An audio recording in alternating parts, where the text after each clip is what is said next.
أعوذ بالله من الشيطان الرجيم بسم الله الرحمن الرحيم الحمد لله رب العالمين والصلاة والسلام على أشرف المرسلين وعلى آله وصحبه أجمعين رب اشرح لي صدري ويسر لي أمري واحلل عقدة من لساني يفقه قولي سبحانك لا علم لنا إلا ما علمتنا إنك أنت العليم الحكيم ولا حول ولا قوة إلا بالله العلي العظيم اللهم فقهنا في الدين وافتح علينا فتوح عارفين واجعل أعمالنا خالصة لوجهك الكريم ربنا زدنا علما نافعا وارزقنا فهما صحيحا يا رب العالمين قال المصنف رحمه الله تعالى ونفعنا بعلومه وعلوم مشايخنا في الدارين يعني. Mana dah?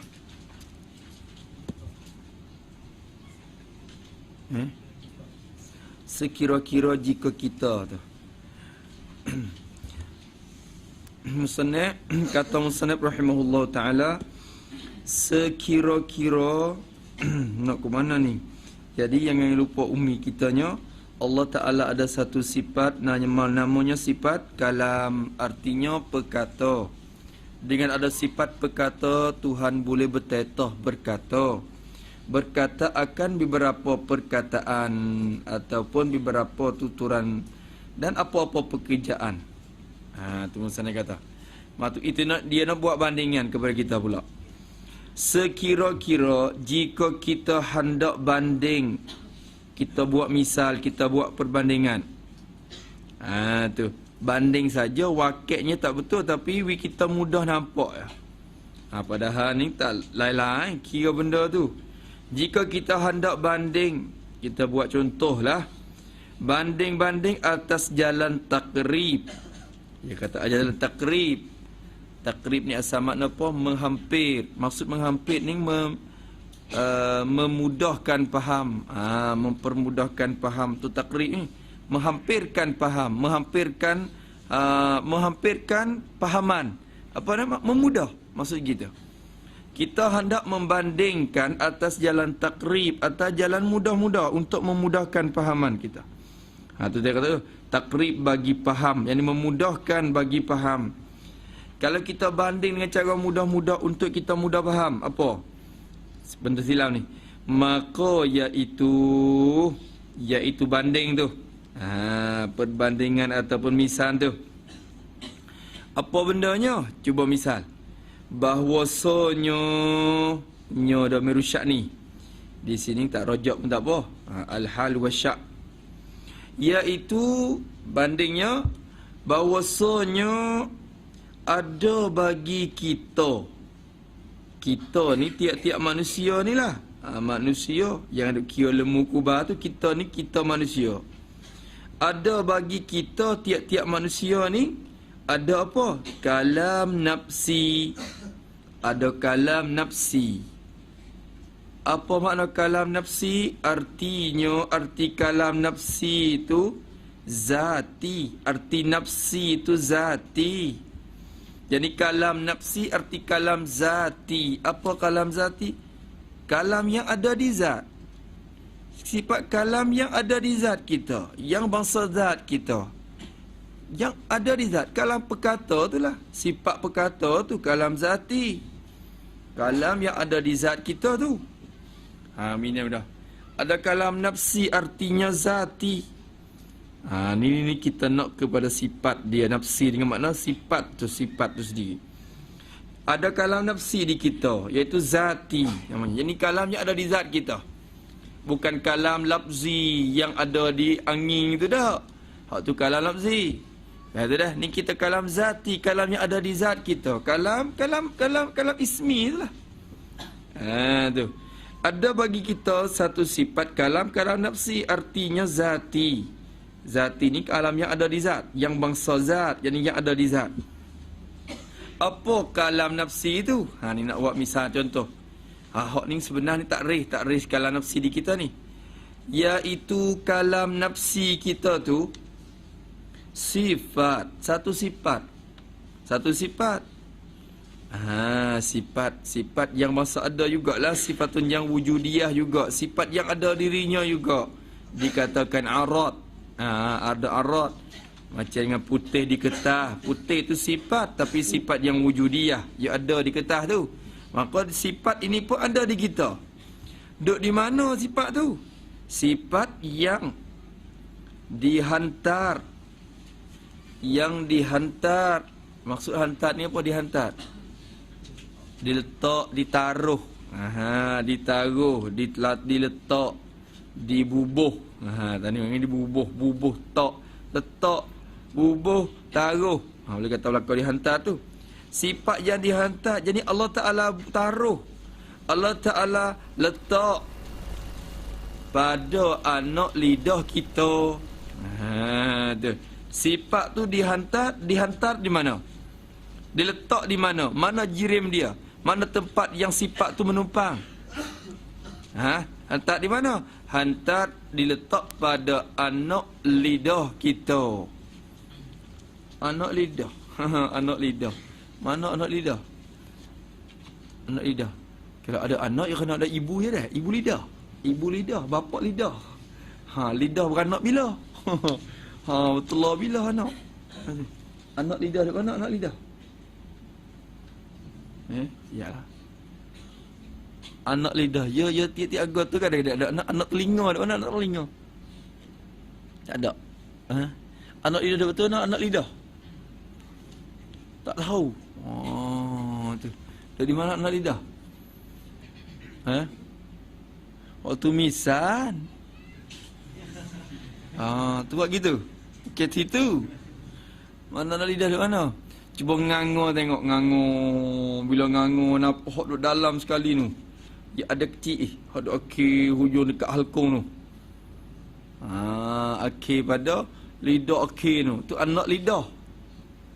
Tu gua tak itu anak lidah. Tu. Ya ada dia panggil anak lidah. Cuba tanya orang tua-tua dulu. Anak lidah betul mana? Tak leh tu anak lidah. Tu. Panggil lidah tapi bukan anak, bukan lidah, anak dia. Anak dia, lidah sungguh duduk sini. Dah leh tu anak. Pasal ada kecil halo dah leh tu. Tu anak lidah. Di situ tu di situ Allah Ta'ala letakkan satu sifat. Ada satu sifat. Cuba rusak benda tu tengok. Cuba kerak. Tu nak boleh cakap duk lagi. Cuba kerak tengok. Tak tahu tak berani saya. Tu cuba kerak tengok. Nak percaya kata ada di situ ke tak ada di situ, cuba kerak tengok boleh cakap dah dia tu.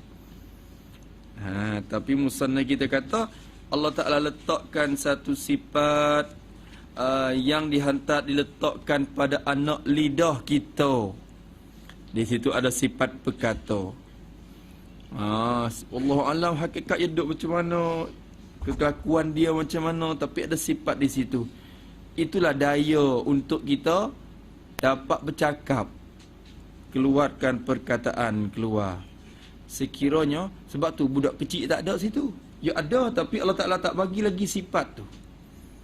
Daya kemampuan untuk bercakap dia tak boleh lagi. Sifat tu tak ditaruh lagi. Demi sikit tu yang bagi.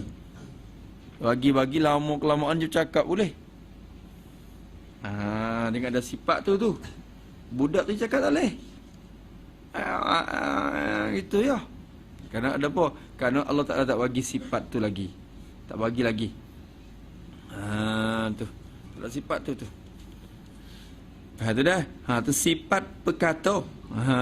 Tu ada di anak lidah kita. Berartinya sifat perkata ni satu arad lah. Arad.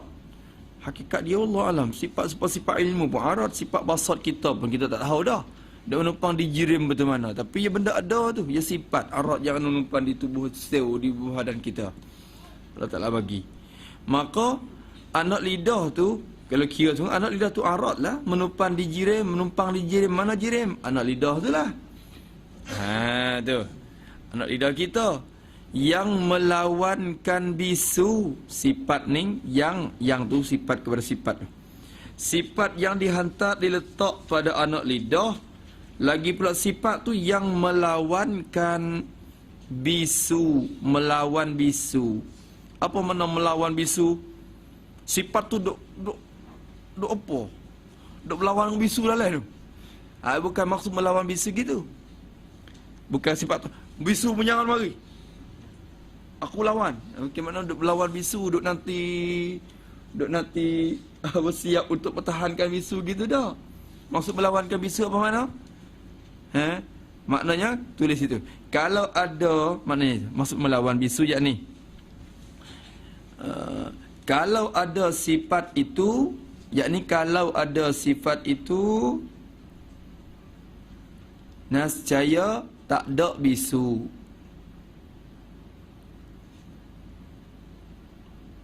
Dan kalau ada bisu, maka sifat itu tak ada. Tu maksud lawan gitu ya. Kalau ada sifat bisu, kalau ada bisu maka sifat itu tak ada. Ya berlawan tu, dua tu berlawan. Kalau ada sifat tu bisu tak ada situ. Kalau ada bisu, sifat tu tak ada di situ. Orang bisu ni orang yang tak ada sifat berkata tu. Bukan orang yang tak ada lidah. Orang yang tak ada sifat berkata. Orang bisu ni orang yang tak dapat berkata-kata. Orang yang tak ada sifat berkata tu. Walaupun ada lidah, ada mulut, tapi dia tak ada sifat tu. Ini dah lagi juga kata, bercakap kita bukan bercakap dengan mulut. Tapi pakai alat mulut tu lah. Tapi bukan bercakap dengan mulut, dengan lidah. Bercakap dengan sifat berkata yang ada di kita tu. Tu kalau kira. Tapi cakap juga, kata bercakap dengan lidah, itu kira alat-alat aktibas, alat je. Sebagai satu alat juga untuk nak apa? Ya kena pakai belakang. Kalau mulut tak ada, nak cakap mana? Sifat mana cuma tutup. Misalnya. Kalau juga kalau kira. Tapi sifat itulah yang menjadi sebab untuk menghasilkan perkataan tu. Tu mana? Yang melawankan bisu situ. Dan kelu. Atau pada bisu. Jadi atau tafsir saja.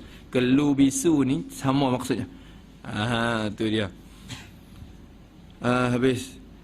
Maka melawankan bisu dan kelu. Tu dengan sebab ada sifat tu tak bisu. Tu sebab tu. Faham dah? Ada pun berkata-kata bukan dia. Berkata-kata bukan lawan bisu. Lawan apa? Lawan diam. Duk diam yang kata apa? Diam. Duk diam. Yang kata apa? Diam sudah. Tu lawan dia. Bukan kata bisu sudah. Yang berkata apa? Bisu sudah. You tak lawan gitu. Faham tu dah? Dia kata, mengirup kata apa dah? Yang kata apa-apa? Bisu sudahlah. Diam sudah. Maknanya lawan dengan bercakap tu, berkata tu diam. Sebab tu berkata-kata tu bukan sifat. Tu dah. Kira tengok kalau mahu. Aku nak tetap juga di atas maksud tu. Artinya kalam, artinya berkata-kata. Lah silakan tak apa, tapi belum pada kita nak dengar dia kita tahu. Cuba hurai situ. Jangan kita bangkang dia selalu. Cuba hurai situ dulu. Kalam arti berkata-kata. Apa maksud kamu faham dengan berkata-kata tu? Kalau dia hurai betul tak apa. Walaupun berkata-kata, berkata satu sifat yang ada di zat Tuhan. Tak apa lagi. Kalau itu berkata-kata ni apa? Cuba kira berkata-kata tu. Benda apa? Dia kira tengok. Untuk kira tengok. Jangan bala. Yang buat kelahi pula dah. Tak boleh lah. Ilmu ambil ngaji untuk nak menjelas, mencerah saja. Bukan kira untuk nak berhujah, berdebat dah. Ilmu ngaji ni lama kata apa kata apa? Bukan kena tu, berkata-kata tu. Berkata weh. Tu. Jangan orang buat hujah, buat berdebat gitu. Tu tak berkat pula ilmu. Ilmu itu hasil kata keikhlasan kita tak ada. Kalau kita natijah keluar gitu, berarti masa kita ngaji tak ada keikhlasan dengan Allah Ta'ala. Ngaji kerana ikhlas kerana Allah Ta'ala. Untuk nak menyampaikan yang hak ya. Untuk nak menjelaskan, mencerahkan sudah. Tu. Ada. Lagi lebih lagi ilmu usuluddin pula. Kalau orang tak ada sifat takabur juga, Allah sangat susah. Dia akan ambil ilmu ni pula buat berbangga-bangga ilmu tu. Berbangga-bangga ilmu tu. Menunjuk-nunjuk. Tu susah tu. Kena jaga juga situ. Apa mung tak erti Arab? Arab pun tak erti. Apa ni? Apa ni? Apa pula? Mung erti apa sangat? Kira dah jangan duduk sampai tahap tu. Tolong mencerah demo ya, menjelaskan. Habis dah. Maka melawankan bisu dan kelu, maka bila adanya ada sifat perkata tadi. Sana hurai lagi. Bila adanya ada sifat tu, kalau sifat tu ada di mana? Ada pada kita, ada pada badan kita, ada pada anak lidah kita masalah. Bila ada sifat tu pada kita, kalau sifat tu ada di kita, apa akan hasilnya? Dapatlah bagi kita bercakap dengan dia. Bila ada sifat tu pada kita, dapatlah, bolehlah, mampulah, berupayalah kita bercakap dengan dia, dengan sifat berkata tu. Dapat bercakap, betul-betul berkatalah. Tu bercakap dengan dia dengan sifat itu. Dapat bercakap. Kalau tak ada sifat tu, tak dapat bercakap. Tu nak bercakap tak boleh. Nak cakap tak boleh, nak berkata tak boleh. Bila ada sifat tu, dapat bercakap dengan dia. Dah. Ini dalil kita bercakap dengan sifat berkata, bukan cakap dengan mulut, bukan cakap dengan lidah, cakap dengan sifat berkata tu yang ada pada kita tu. Dah. Itu bercakap dengan dia dengan sifat tu. Bercakap pada apa-apa pekerjaan. Bercakap dengan sifat tu, bercakap pada apa-apa pekerjaan, apa-apa perkataan yang kita nak bercakap. Kita nak cakap apa? Qama Zaidun, qama Zaidun, Zaidun qaimun, Zaidun qaimun, jaa Zaidun, jaa Zaidun, raaitu Zaidan. Katalah. Jadi kita nak cakap apa mana? Dapat cakap dengan waktu dengan sebab ada sifat tu. Kalau tak ada sifat tu, tu tak boleh bercakap. Tak boleh bercakap dengan dia. Tu habis. Kira dah. Tu sebab tu nikmat besar tu juga tu. Sifat tu nikmat besar. Nikmat yang besar. Kena jaga dia. Kena syukur nikmat tu. Kena guna dia tu pada jalan yang baik. Pada apa-apa pekerjaan dan apa-apa perkataan yang kita nak bercakap. Habis itu. Boleh faham dah? Bercakap pada apa pekerjaan dan memberi ketahui. Ini nak nampak dilalah ni, takluk dilalah. Atau pada apa? Atau pada bercakap. Atau pada bercakap itu. Jadi maka bila adanya sifat perkata tu pada kita, dapatlah bagi kita memberi ketahui, memberitahu kepada orang lain. Kita beritahu ke orang. Tu beritahu tu dikatakan dilalah. Itulah takluk dilalah, memberitahu, memberi faham ke orang. Biar orang dapat faham perkataan kita. Tu dilalah. Tu takluk kalam je menunjuk gitu, memberi faham ke orang. Tu kalam. Ya bukan dapat menghasilkan benda dak. Bukan dapat mengada langit bumi dengan kalam tu gitu kan. Kalam bukan takluk taksi. Tu dah. Sebab tu ayat Quran hak kata iza arada syai'an ay yaqula lahu kun fayakun. Maka hasil perkara makhluk itu bukan dengan sebab kata kun. Sebab kun ini apa hasil daripada sifat berkata. Itu takluk kalam, sifat kalam buat kerja. Sifat kalam bukan takluk, bukan kerja untuk nak mengadakan benda. Kalam bukan nak ada. Sama untuk apa? Mendengar. Basar untuk apa? Melihat. Kalam untuk berkata-kata, untuk bagi tahu kepada orang lain akan maksud hak Tuhan yang cakap tu. Tu kalam. Kudrat mengada meniada. Tu kerja kudrat. Langit bumi kerja kudrat. Tapi Tuhan kata kun fayakun tu macam mana? Tu. Tok Guru kata itu cakapan kinayah. Sebenarnya kinayah. kinayah daripada apa dia? Sangat cepat sangat. Bila Allah Ta'ala kehendak apa, maka akan lulus kehendak dia tu. Cepat lulus kehendak dia, semacam dengan kata kun dah tu. Sama dengan kata kun, cepat sangat. Faham tak dah? Kun, jadi. Kita kata, raja tu ikut bertetah apa jadi selalu. Bukan jadi dengan sebab bertetah tu. Jadi dengan sebab bekerja, buat oleh apa pekerja. Tapi dia kata dia tu cakap apa-apa jadi selalu dah cepatnya hasil natijah selalu bila perintah tu. Semacam dengan kata kun gitu. Kira dah situ dah. Tu nampak. Kita nak buat apa? Nak minum. Masuk dalam mulutku. Masuk. Nak masuk tak? Kata 1000 kali pun tak masuk.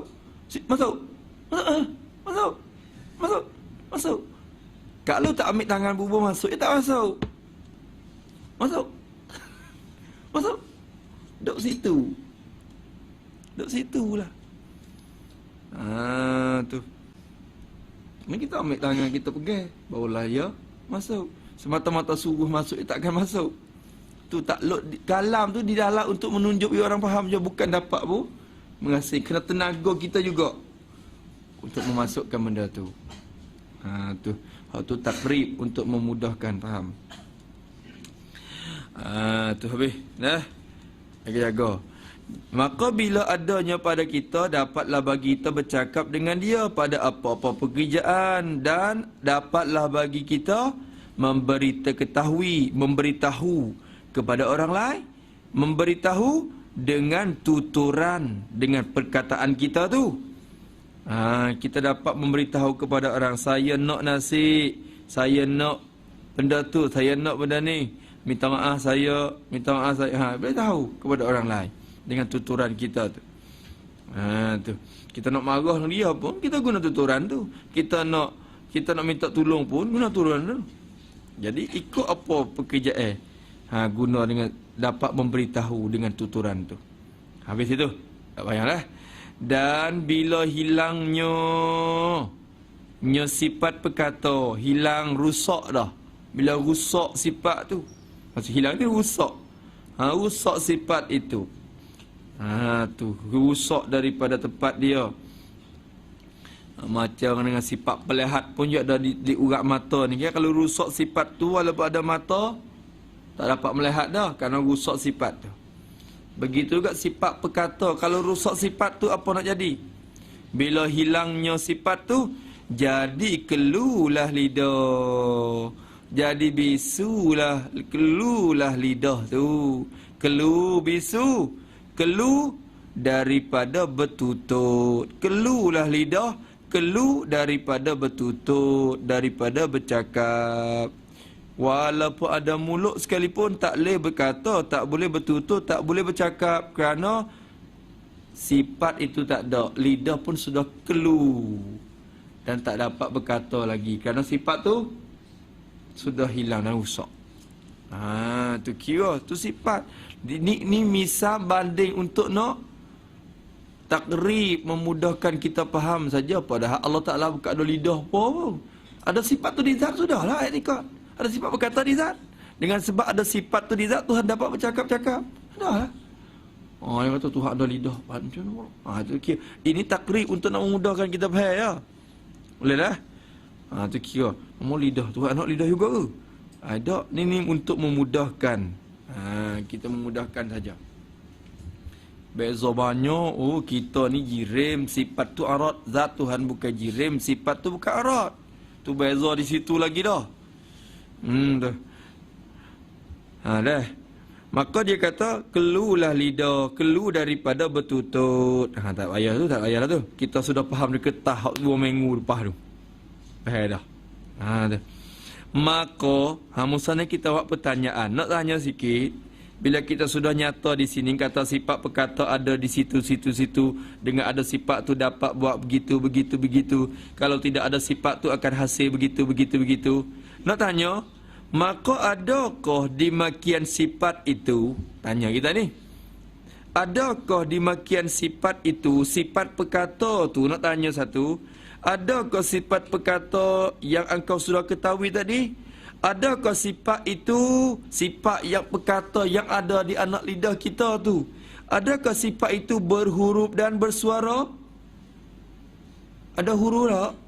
Ha, dia kata, ada huruf tak? Ada huruf tak? Ada juga huruf. Tak batuk. Lah huruf. Tu. Tak apalah kalau sing tu ada gigi. Kalau A, huruf apa? Kalau ada huruf ke apa? Kalau orang tu faham, pandai 100 bahasa, ada apa huruf? Ada apa huruf? Situ. Ni tak apalah saya pandai bahasa Melayu, Arab saja misalnya dah. Arab lebih kurang. Kalau Inggeris lagi, Cina lagi hebat. Pernah huruf Cina tu. Gigi banyak apa tu dah. Huruf apa? Sifat tu ada berhuruf apa? Tak berhuruf. Sifat. Yang berhuruf tu apa? Apa yang berhuruf? Perkataan, kalam lafzi itulah berhuruf bersuaranya. Adapun sifat tu berhuruf tak? Tak berhuruf. Sifat perkata di zat pun tak berhuruf, tak bersuara juga. Tak berhuruf suara. Hak yang Nabi Musa dengar tu bukan sifat yang tak berhuruf suara tu. Dia dengar apa? Dengar perkataan. Tu khilaf pula tu, perkataan tu maksud apa Allah Ta'ala menjadi gitu ini, nanti lagi akan hurai. Tu.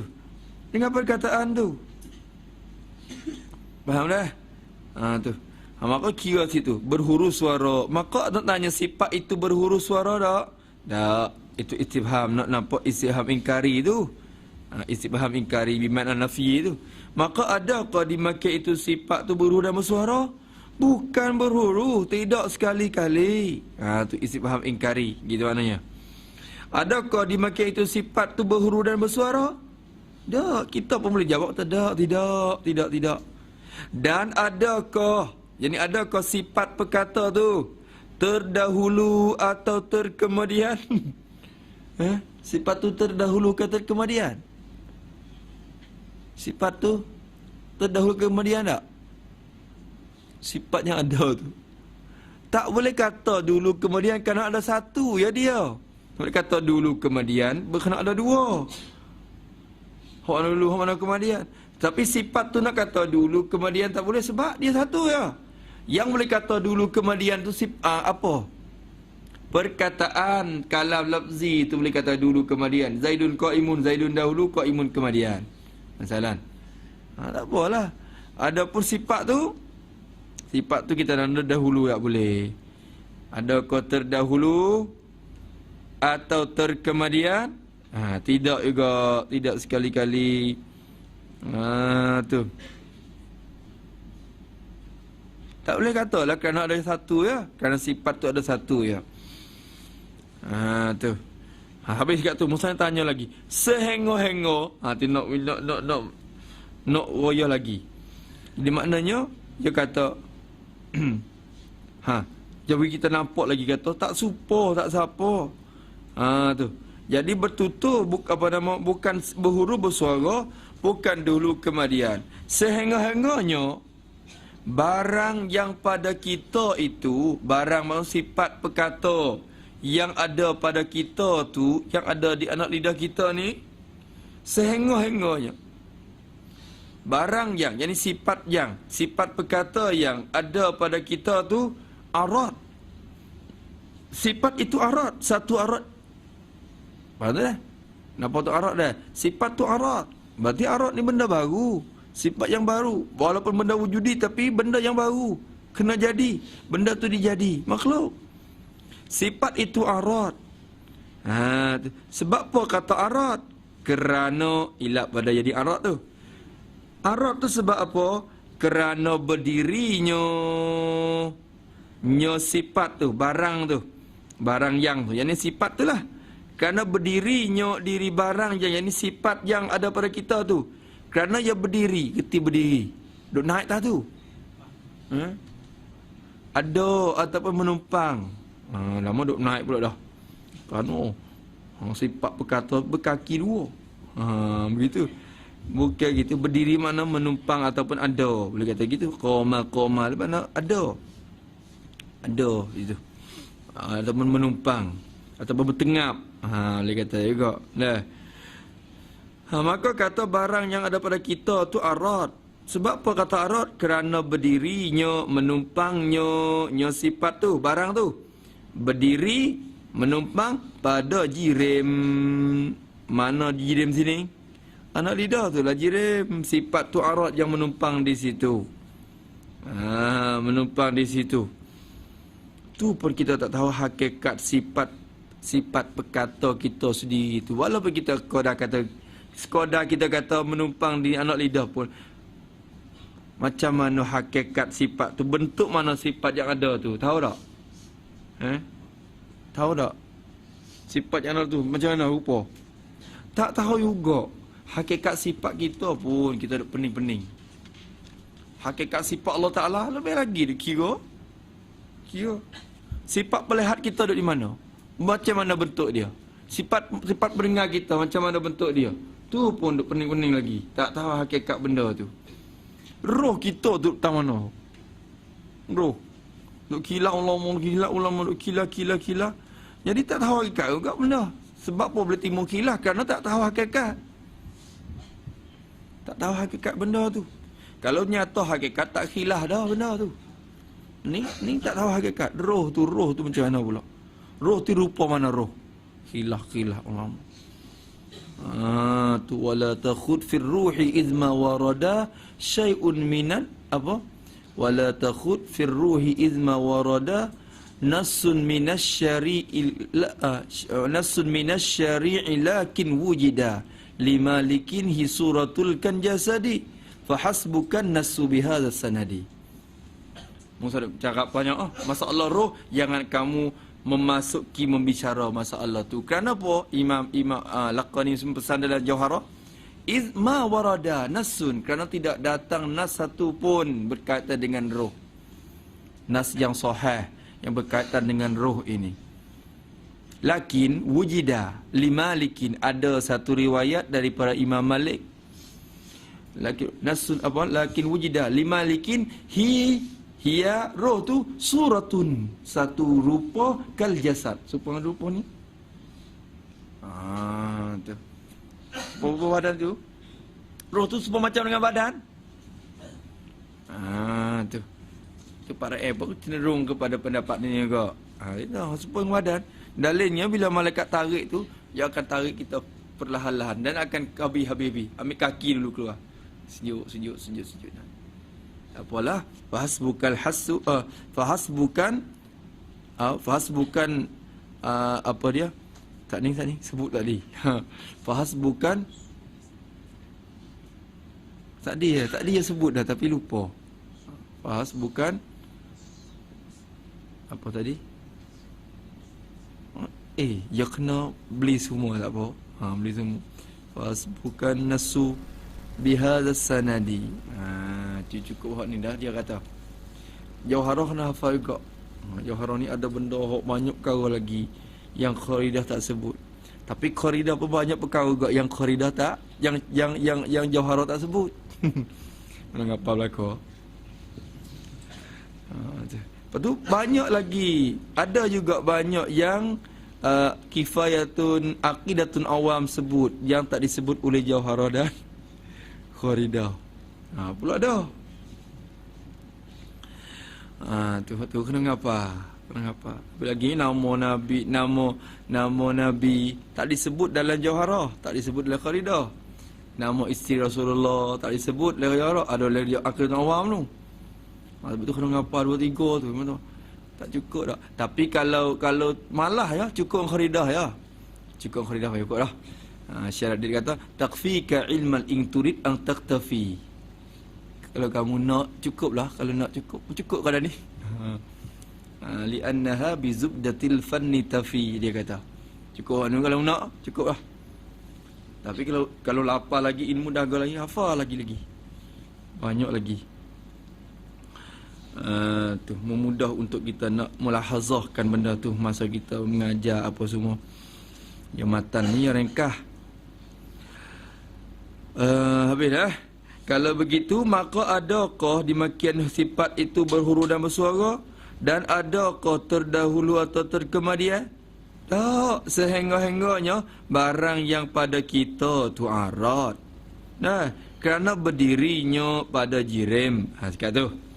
Dan yang pada Tuhan dan sifat perkata yang pada Tuhan, yang ada pada Tuhan tu. Sifat kalam yang ada pada Tuhan ni arad ke? Tak. Dia tu daripada ma'ani. Daripada sifat ma'ani, sifat yang sedia adanya. Sifat yang wujudiyah. Sifat yang ada dirinya. Sifat ma'ani namanya. Tak boleh panggil arad. Sebab apa? Kerana zat dia bukan jirim. Zat Tuhan bukan jirim. Sifat tak boleh panggil arad. Sifat kita boleh panggil arad kerana zat kita tu jirim. Perbeza dari situ. Lagi pula arad ini benda baru. Sifat ma'ani qadim. Tu kira tak serupa. Tu. Arad yang ada kita tak mustahil kalau hilang. Sifat yang ada di Tuhan mustahil kalau nak hilang sifat tu. Boleh kira banyak lagi lah. Perbezaan dia tu. Tu.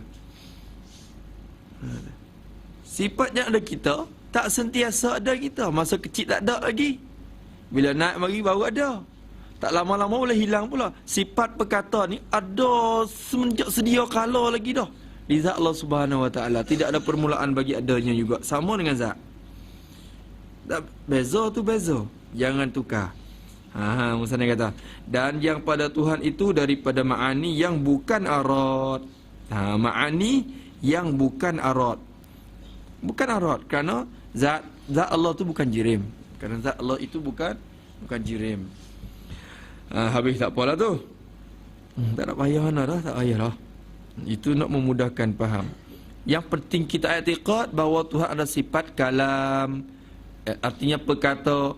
Dengan ada sifat itu Tuhan dapat berkata dan bertetah apa saja perkataan yang dia ingin. Dan kepada siapa pun hak ia nak. Tu yang cukup ada. Cukup tu. Boleh dah. Tu masih. Habis tu sifat yang wajib. Mustahil pula lah tu. Mustahil lawannya. Lawan sifat perkata tu. Tu mustahil lawannya lawan kalam, artinya lawan sifat perkata. Lepas banyak dah ibarat ni. Mustahil khabar muqaddam lawannya mubtada muakhar. Gitu tak? Bermula lawannya lawan sifat perkata tu mustahil. Sebenarnya kena tahu gitu. Lawan dia tu mustahil. Lawan bagi sifat perkata tu mustahil. Perkara yang akan tak terima bahawa ada benda tu. Tak boleh jadi. Tak boleh jadi lawan dia tu. Adapun sifat perkata mesti wajib. Itu wajib. Lawan dia sifat sifat perkata tu lawan yang lupa tu lama dah. Dah. Lawannya lawan perkata tu mustahil. Mana lawan dia? Iaitu lawannya tu. Ni nak cerita lawan. Lawan bagi sifat perkata tu apa? Ketiadaan perkata. Lawan dia ketiadaan perkata. Tu. Lawan bagi perkata, tidak perkata. Tidak dia perkata. Ni lagi bentuk naqid dah. Kalau kita ingat mantik kan naqid. Dia kira naqid tapi kira lazim kot tu. Tak apalah. Tu. Dia bisu, dia musanna yang ibarat dengan bisu ataupun kalau kira tunggu lemah apa semua, sebenarnya antara sifat kudrat dan ajzu itu mengikut ahli sunnah wal jamaah, mengikut ulama usuluddin, berlawan antara dua did kerana sama-sama benda wujudi. Benda wujudi. Kalau kita tengok di kitab apa Hasyiah Bajuri katanya, bakam sendiri pun benda wujudi. Benda wujudi. Tapi bila terjemahan bisu, terjemah dengan bisu, kalau kita kira sungguh, ya kena terjemah untuk ia diwujudi jugalah. Maksudnya, perkata lawan pebisu, untuk nak ia diwujudi juga. Bisu sebenarnya bukan sifat. Bisu tu nak pergi ke takluk. Bila ada sifat pebisu, maka pun jadi bisu. Supaya ada sifat pelemah, jadi lemah. Macam itulah. Tapi, untuk memudah-mudah gitu dia cakap, lawan bagi sifat perkuasa ialah lemah. Sebenarnya, sebab tu musannaf ibarat dia tukar sama tu. Dia kata, lawan bagi sifat perkuasa ialah tiada sifat perkuasa. Bila tidak ada sifat perkuasa, lazim daripada tidak ada sifat tu lemah. Nak ikut lazim pula. Nampaklah dah. Kira-kira. Tak apa tu. Iaitu lawannya tu ketiadaan perkata. Cakap tak habis lagi tu kalau cakap habis kena. Ketiadaan sifat perkata.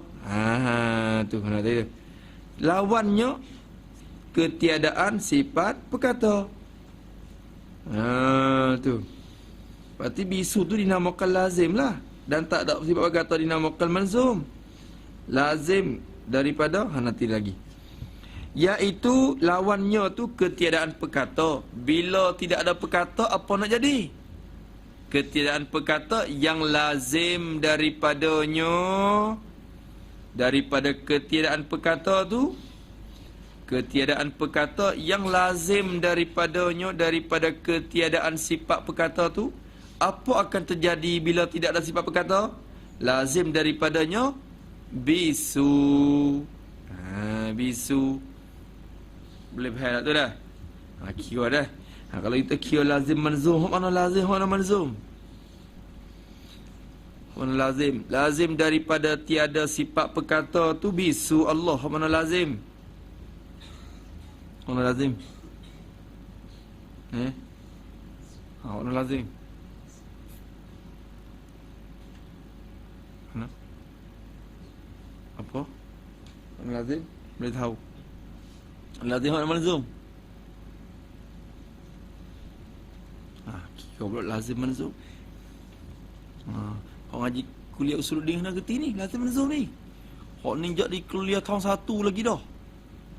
Kira lazim lah luzum. Luzum kena luzum lagi. Kerti makna luzum dulu.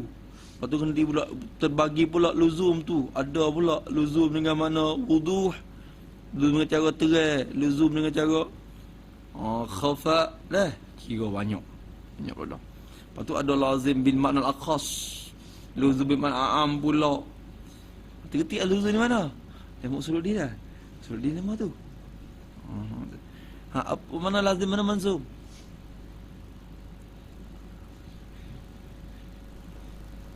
Dia tahu tapi buat tak tahu ya.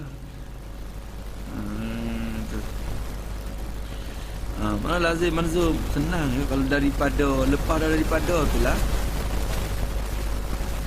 manzum. Fa'il bagi yalzamu tu lazim, maf'ul bagi yalzamu tu manzum. Begitu lah sini. Begitu. Kalau itu sini apa manzum? Tiada sifat perkata tu manzum. Lazim daripada ketiadaan sifat perkata bisu lah. Bisu tu lazim. Bisu tu lazim. Tiada sifat perkata tu dinamakan manzum. Apabila tiada sifat perkata, lazim daripada tiada sifat tu bisu lah Tuhan. Maka dua perkara ni dikatakan benda yang lazim manzum, tak boleh bercerai. Ya mesti dah. Tu kira. Tak apalah. Iaitu lawan bagi sifat perkata tu, iaitu tidak ada sifat perkata. Lawan bagi sifat perkata, tak ada sifat perkata. Lawan dia. Bila tak ada sifat perkata, yang lazim daripadanya, daripada ketiadaan sifat perkata tu, lazim bisu dan kelu. Tafsir tu tafsir. Atau tafsir tu. Lazimnya bisu Allah dan kelu Allah Ta'ala. Tu. Dah. Boleh faham tu. Masya Allah. Tu habis. Hak tu mustahil. Mustahil. Allah Ta'ala bisu. Allah Ta'ala kelu. Allah, dengar pun tak sedap dengar dah lafaz bisu. Tak sedap dengar dah. Nak letak di kita pun kurang dah kita. Kurang harga dah. Kalau jual boleh beli. kurang harga dah. Kalau hamba tu ada kelu, ada bisu gitu, harga je kurang dah. Nak tak sifat kelu bisu di kita tu pun ada kekurangan habis cakap. Kalau nak tak itu tak jadi kekurangan lagi. Sebab dia kata jadi mustahil. Sebab apa jadi mustahil? Ni ilat pada mustahil. Ilat dia. Sebab apa boleh kita kata mustahil? Ni dia bawa ilat ni nampak dalil. Ni dalil akli ni dah. Kerana bahawasanya apanya? Nyo tu apa? Kerana bahawasanya bisu itu, nyo tu sebenarnya rojok kepada bisu. Bisu hak belum pada tu. Tapi takut kita rojok tak betul, ya tafsir pula sekali lagi nyo tu. Apa tak? Kadang-kadang dia mari bahawasanya artinya bisu. Kadang-kadang gitu. Musannaf ni macam-macam. Ibarat dia tafanun. Macam-macam. Kadang-kadang dia artinya bisu itu. Kadang-kadang gitu. Kadang-kadang pakai tafsir terus. Kerana bahawasanya apanya? Bisu tu lah. Kerana bahawasanya bisu itu ialah kekurangan. Jadi setengah daripada kekurangan, setengah daripada sifat kehinaan. Kekurangan. Jadi kekurangan. Jadi setengah daripada sifat kehinaan. Bila ada sifat bisu, sifat kehinaan tu. Sifat kehinaan tu banyak. Tapi bisu ni salah satu daripada sifat kehinaan. Tu. Dan kekurangan. Satu. Dan tiap-tiap kekurangan, tiap-tiap sifat kelekehan, tiap-tiap sifat kerendahan. Kerendahan tak? Kehinaan. Tiap-tiap kekurangan, jadi tiap-tiap sifat kehinaan tu mustahil. Jadi mustahil atas Allah Ta'ala. Kerana atas Allah Ta'ala tu, kerana atas kita tak mustahil, atas kita harus. Mustahil atas Allah Subhanahu Wa Ta'ala. Tiap-tiap sifat kekurangan, tiap-tiap sifat kehinaan mustahil atas Allah. Muqaddimah surah ada, kubra ada, natijah tak ada. Mana natijah? Bisu itu kekurangan. Dan tiap-tiap kekurangan itu mustahil. Natijah keluarnya yakad Yakia iktirani dah. Tak ada apa-apa, tak nak sebut natijah pun. Tu. Jadi bisu itu mustahil atas Allah. Itu natijah keluar gitu. Bisu itu kekurangan. Bisu itu sifat kehinaan. Tiap-tiap sifat kehinaan itu mustahil. Maka bisu pun mustahil atas Allah Subhanahu Wa Ta'ala. Habis itu. Dah. Habis itu. Maka di sini maka musannaf kata inilah dalil kalam yang akli. Itu dia. Ya kait mari. Inilah, mana inilah? Perkataan musannaf mana? Bahawasanya, kerana bahawasanya tu. Amul situ. Sini tak ada jikalau dah. Dulu jikalau mari. Sini tak ada jikalau dah. Dia kata inilah isyarat kepada apa? Kepada perkataan dia kerana bahawasanya. Mula situ. Lafaz kerana bahawasanya tu inilah dia kata dalil kalam. Dalil kalam mana? Dalil yang akli. Sifat bagi dalil. Dalil yang akli. Tu. Dah yokai. Dalil kalam, dalil yang menunjuk bahawasanya Allah Ta'ala itu bersifat dengan sifat perkata. Tu dalil kalam. Dalil tu terbagi dua. Ada dalil akli, dalil nakli. Di sini musannaf sebut dalil akli dulu. Tapi tak kuat sangat lagi lah. Tak berapa kuat sangat. Nanti dulu. Sebenarnya sudah kuat dah kalau orang bijak. Orang bijak tu dia cukup dengan dalil akal tak apa dah. Tapi orang yang kurang bijak sikit ni dia boleh tikam lah. Apanya yang kata orang bisu pun boleh buat kerja? Sebenarnya alam ini bukan jasa daripada sifat perkata. Itu jasa daripada sifat kudrat. Maka kita isbat sifat tu kudrat dah. Tuhan ada kudrat dah. Dia boleh buat alam ini. Dia tak berkait pun dengan sifat kalam. Orang bisu pun boleh buat hijau lah. Tu rumahku ni ada orang bisu buat. Dia dah susun bata-bata ya. Tu. Boleh buat hijau. Maka apa salahnya Tuhan yang bersifat dengan bisu buat langit bumi? Orang tak vertikal lagi. Kalau orang cidik dia boleh ukar dah situ, ukar boleh. Dia boleh rungkai, dia boleh keluar. Dia boleh lepas dah situ. Nak lepas macam mana? Cuba lepas.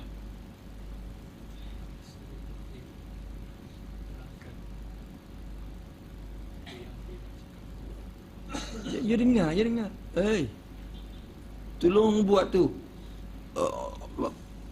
Ya buat. Ya buat turut kita. Tu. Tu kalau kira siapa tahap tu. Kira sampai ke tahap mana? Orang bisu ni sungguh. Ya buat. Tapi kalau orang bisu, sifat bisu, kalau ada di Tuhan, sifat itu sifat yang hina. Sifat yang hina. Bila sifat itu hina ada di Tuhan, maka akan membawa kepada lemah pula Tuhan. Lemah sebab apa? Sebab sifat kehinaan lagi tak dapat menolak daripada dirinya. Apa tu nak buat langit bumi? Orang kata gitu. Bila sifat tu lagi dah, jangan kata apa sifat kecil tu ya. Sifat yang kecil lagi. Nak menolak tak boleh. Penyakit tu pun nak menolak tak boleh. Kekurangan tu, penyakit bisu tu nak menolak daripada zat tak boleh. Lepas tu, hak lain lagi. Jauh lagi lah. Lemah Tuhan hakikatnya. Bila lemah, maka boleh tarik lazim sampai ke tak ada langit bumi boleh. Dengan sebab lemah. Kira gitu kalau orang bijak kira kot tu boleh. Tapi dia tak kalau dalil akan semata-mata dalil akan ni pun lagi setengah-setengah tak kejap bagi setengah-setengah orang tu dalil akan bagi tak kejap lagi. Lalu tu didatangkan kebiasaan ulama datangkan sifat ni dengan dalil nakli juga. Tengok sifat samik basat kalam ni biasanya ada dalil nakli mai. Wa wasamiul basir. Wa kallamallah. Ni ayat ni popular. Ayat ni tiap-tiap kitab. Dia kata inilah dalil kalam. Dalil mana? Yang akli, dalil yang dipikir dengan akal ya ni. Dalil yang dipikir dengan akal. Dalil akli namanya. Dan lagi ni datang ke dalil nakli pula. Ni nakan daripada Al-Quran. Dan lagi firmannya, firman Allah Ta'ala. Tu. Ada juga sikit Ta'ala. Dan lagi firmannya, firman Allah Ta'ala. Tuhan kata apa? Wa kallamallahu Musa taklima. Tu ayat pendek ya tu. Tapi pembahasan kita panjang. Ayat tu. Pertama kena bahas di kallama. Kallama tu kita kena bahas. Kallama tu sendiri. Yang kedua Allahu pun kena bahas. Yang ketiga takliman pun kena bahas. Kena bincang situ. Nanti dulu. Wa kallamallahu Musa taklima. Takliman. Artinya arti firman Allah Ta'ala tersebut tadi. Artinya arti firman tu ni dalil menunjuk kata Tuhan ada sifat perkata. Tuhan ada sifat perkata. Tuhan kita tak bisu. Ni dalil dia. Artinya bertetoh-tetoh. Bertetoh dia guna istilah untuk raja lah bertetoh biasanya. Tapi guna pun Allah Ta'ala pun bertetoh juga. Kerana tidak ada dalam bahasa Melayu tidak ada istilah yang paling mulia lebih daripada bertetoh dah. Bertetoh ni yang mulia sekali dah guna untuk raja. Maka guna juga kepada Allah Subhanahu Wa Taala. Kalau berkata-kata kita pun berkata-kata. Lalu tu bertetoh ini untuk beradab dengan Tuhan. Padahal maksudlah dengan berkata-kata sama ya. Artinya bertetoh-tetoh. Sebab apa Musa ni kena kata bertetoh-tetoh? Tak cukup lagi ke dengan kata bertetah Allah Ta'ala ataupun berkata Allah Ta'ala, kena berulang-ulang lafaz lagi. Musannaf dia faham daripada lafaz kallama. Itu ada nuktah dalam Al-Quran. Bila Tuhan sebut kallama, kita ngaji usaraf ni ya. Ilmu saraf, bila wazan fa'ala bina dia untuk apa? Wa bina'uhu litaqsid. Kallama wazan fa'ala tu bina litaqsid, menunjuk di atas banyak kali buat. Banyak kali buat. Lalu tu sebab tu dia kata kallama bertetah-tetah. Kalau cakap kallama bukan sekali. Kallam tu Zaidan bukan sekali. Bukan sekali. Fahamnya kata berkali-kali cakap dengan Zaid. Begitu. Maka di sini pun boleh faham. Sebab tu Allah Ta'ala bukan sekali cakap Nabi Musa tu. Banyak kali. Banyak perkataan, banyak tetahan, banyak berkata-kata. Lepas tu banyak kali pula. Bukan sekali saja tak. Tu dah. Bertetah-tetah Allah Ta'ala. Yang pertama, kira di wazan. Yang kedua, kalama tu fi'il apa? Fi'il apa? Marak. Apa marak? Madi mudarat begitu tu. Mana? Fi'il madi. Fi'il madi. Fi'il madi.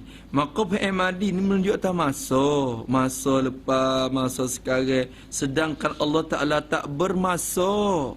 Macam mana boleh kata fi'il madi? Jawabnya, madi tu dia nisbah kepada Nabi Musa. Bukan nisbah kepada Allah. Allah Ta'ala tak boleh kata madi, mudarat amal. Mudarat istiqbal tak boleh. Madi pun tak boleh. Ham tak boleh, istiqbal. Tuhan tak berkat dengan masa. Tak berlindung dengan masa. Kerana Tuhan ada sebelum pada ada masa lagi. Maka dikatakan lama nisbah kepada Musa tu. Kerana Nabi Musa ada belum pada Nabi Muhammad. Allah Ta'ala cerita kepada Nabi Muhammad, bermakna lepas dah. Nisbah kepada Nabi Musa itu sudah lepas. Maka digunakan lama. Baik tu dah. Lagi. Yang kedua, kalama di mana? Di Bukit Tursina. Di Tursina itu pun nisbah kepada Musa aja, bukan nisbah kepada Allah. Allah tak bertempat di bukit tu. Kira pula situ. Lama kira. Kalama tu ada situ lah. Nisbah semua, nisbah kepada Musa semua. Kalama pun nisbah kepada Musa. Masa yang lepas pun nisbah kepada Nabi Musa. Bila berbanding dengan Nabi Muhammad kita. Lepas tu, tempat itu pun kau kepada Nabi Musa saja. Tu dah, kira-kira tu dah. Tu. Maka bertetah-tetah oleh Allah Ta'ala. Allah Ta'ala bertetah. Ni pada ni Musa ni berulang lafaz ni kerana wazan tadi wazan fa'ala tu litaqsid namanya. Ada hikmat dia tu berulang-ulang tu. Berkata-kata bertetah-tetah. Tu. Bertetah-tetah Allah Ta'ala akan Nabi Musa. Nabi Musa, Tuhan cakap dengan Nabi Musa. Ni. Ni. Sebagai berkata-kata. Dia guna sebagai berkata-kata. Itu terjemah daripada apa? Terjemah daripada lafaz apa tu? Takliman. Kalau di segi ilmu nahu tak disarah kita bahas. Nahu ni takliman tu kelima apa? I'rab jadi apa? I'rab jadi apa? Maf'ul mutlaq. Maf'ulun mutlaqun. Maf'ul mutlaq. Tu maf'ul yang dilepas daripada kait, semua kait, tidak kait dengan bi, tak kait dengan lah, tak kait dengan ma'ah. Ayo. Semata-mata maf'ul. Maf'ul mutlaq. Tu maf'ul mutlaq ada berapa bagai? Alif 1. Alif 2 bagai. Ba 3 bagai. Jim 4 bagai. Jawab. Tu. Nak pilih mana? Alif 2. Ba 3. Jim 4. Tu. Dalam tu ada satu je yang betul. Jawab. Mutlaq. Ada berbagai. Salawat dulu Allahumma salli ala sayyidina Muhammad wa ala sayyidina Bismillah. Fatihah. Pum. Tu. Betul dah. Hak mana? Lepas Isa ni ada ni orang bakal kaedah tu. Kaedah salawat Nabi baca Fatihah. Jeput. Nah tu. Mana betul? Jim ni 3. Baru tak lipat dah. 4 1 3 tu ba. Ba. Ada 3 bagai. Satunya sebut satu persatu. Satu maf'ul mutlaq li ta'kidil amil. Li ta'kidil amil darabtu Zaidan darban. Aku pukulkan Zaid darban. Sungguh pukul. Sungguh. Ia boleh kata sungguh dengan sebab ia takkid. Takkid amil, takkid akan darabtu tu. Aku pukul Zaid sungguh-sungguh. Bukan pukul main-main. Kalau darban je datang darban mari, bukan pukul main-main. Pukul sungguh. Tu yang darban. Satu lagi pukul, satu lagi maf'ul mutlaq li bayan apa? 2 bayan. Li bayanin nau. Maf'ul mutlaq li bayanin nau untuk menyatakan bagai. Tu macam-macam lah. Kadang-kadang bentuk sifat darabtu Zaiban darba amrin. Kadang-kadang bentuk sifat, kadang-kadang bentuk idafat. Darabtu Zaidan darba amrin. Aku pukul Zaid darba amrin, sebagai mana aku pukul Umar. Nak menyatakan bagai. Aku pukul Zaid sebagai mana aku pukul Umar. Aku pukul Umar macam mana aku pukul Zaid, macam itulah. Tu. Darabtu Zaidan darban syadidan. Aku pukul Zaid sebagai pukul yang bersangatan. Itu bagai juga, bagai pukul. Masuk juga bayanin nau. Lagi nak tanya hak ni masuk ke mana. Satu lagi maf'ul mutlaq li bayanin adat. Masalan darabtu darbatan. Darabtu Zaidan darbatan. Darbatan tu pada masdar apa? Masdar apa? Masdar apa? Apa roh ke apa? Kira miklah marrah. Apalah, darabtu Zaidan darban, aku pukul Zaid sekali pukul. Sekali pukul. Itu dikatakan maf'ul mutlaq li bayanin adad, nak menyatakan bilangan. Maka di sini musannaf kita ni ayat Quran ni takliman ni apa maf'ul mutlaq apa? Wa kallamallahu Musa taklima. Takliman maf'ul mutlaq li ta'kidin amin namanya. Dia tak untuk takkid. Sebab tu musannaf kita, musannaf ni ia terjemah mengikut luar Melayu mudah-mudah ya. Dia kata sebenarnya sebagai berkata-kata ni, ini terjemah untuk maf'ul mutlaq li bayanin nau. Tapi sebenarnya kena kata bertetah Allah Ta'ala akan Nabi Musa berkata-kata. Gitu ialah. Berkata-kata. Tapi orang Melayu tak sedap dengar berkata-kata gitu. Kena guna sebagai juga. Dia kata sebagai gitu tu untuk mudah-mudah dengar gitu je. Sebenarnya sebagai ini diguna untuk maf'ul mutlaq li bayanin ninau. Misalnya darabtu Zaidan darban syadidan. Aku pukulkan Zaid sebagai pukul yang bersangatan. Tu sebagai tu nak pergi ke maf'ul mutlaq li bayanin ninau. Tapi di sini guna untuk mudah-mudah dengar gitu ya.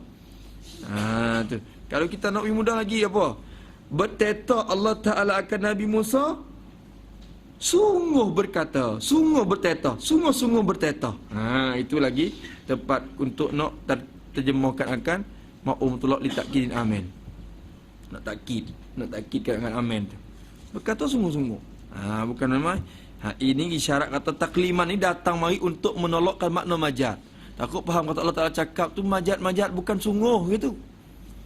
Tuhan cakap, bukan Tuhan cakap sungguh. Pula dah. Lalu takliman ini syarat besar. Boleh kata, oh sungguh bukan bercakap bentuk majadat tu.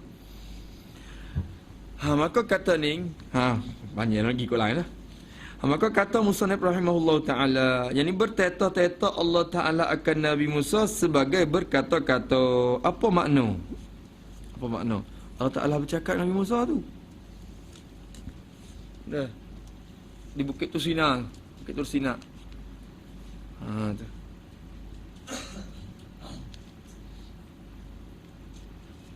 Bagi tu. Ada tak besok pergi Sinat tak? Duduk betul mana Tuhan tu? Wadi Muqaddas, Wadi An-Muqaddas tu duduk di mana? Tak tahu kat dah. Yang Bukit Situr Sinat ni je luar. Dia betul mana? Hak kita duduk gigi tu bukan tempat tu. Ni di sini dah lah Musa duduk ni, aku nak jijak tapak Nabi Musa juga. Bukan di situ. Kawasan mana wallahu alam. Tapi bukit sangat luas. Tapi kawasan sekarang ni dia buat satu tempat saja untuk boleh dapat kita tengok suasana di keliling kala bukit tu. Sebenarnya ada satu tempat lagi. Nabi Musa dia balik daripada Madian ya. Ingat tak kisah dia daripada Madian selepas daripada duduk dengan Nabi Syuaib 10 tahun. 10 tahun duduk dengan Nabi Syuaib. Beristeri, berkahwin dengan anak Nabi Syuaib. Lepas tu kena duduk kerja Nabi Syuaib 10 tahun. Akhirnya bila cukup masa tempoh 10 tahun, minta izin Nabi Syuaib untuk nak kelik kepada Mesir, nak ziarah keluarga, nak ziarah waris-waris di sinilah. Lepas tu lalu ziarah mari. Kambing 400-500 ekor. Oi. Bawa mari. Lepas tu khodam seorang khodam. Isteri pun bawa mari sekali. Isteri sekarang masa tu duk mengandung. Duk mengandung. Masa tu lalu mari. Sampai kawasan tu pakai usah. Masa tu musim sejuk pula. Sebab dia mau pergi musim sejuk berkali. Dia mau jalan musim sejuk barangkalinya. Dah. Sampai musim sejuk itu isteri dia pun duk mengandung lagi. Duk mengandung, nak mengandung dah. Sejuk, udara pun dingin, sejuk, berhajat kepada api. Berhajat kepada api. Bila sampai ke bukit tu, takdir Allah Subhanahu Wa Taala, Nabi Musa ternampak api di atas bukit. Tak gitu. Dia kata apa? Ingat tak? Izra'a naran apa? Dalam ayat Quran tu, Izra'a naran ketika Musa melihatkan api. Lepas tu dia kata apa? Ya. Apa ayat tu?